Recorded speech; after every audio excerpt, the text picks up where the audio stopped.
ಆಗೋದ್ವಯ್ಯ ನಿನ್ನ love story best ಆಯ್ತಯ್ಯ ಗೆಳೆಯ ಏಳಯ್ಯ ಕುಂತರೆ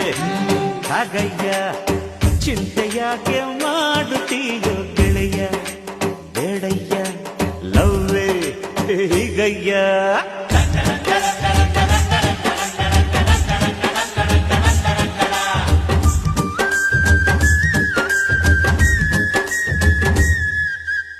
ಪ್ರೀತಿ ಕುರುಡು ಪ್ರೀತಿನೇ ದೇವ್ರು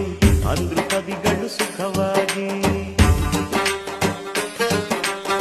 ಸಾಕ್ಷಿ ಇಟ್ಟು ಸಾಬೀತು ಮಾಡಿದೆ ಗೆಳೆಯ ನೀನು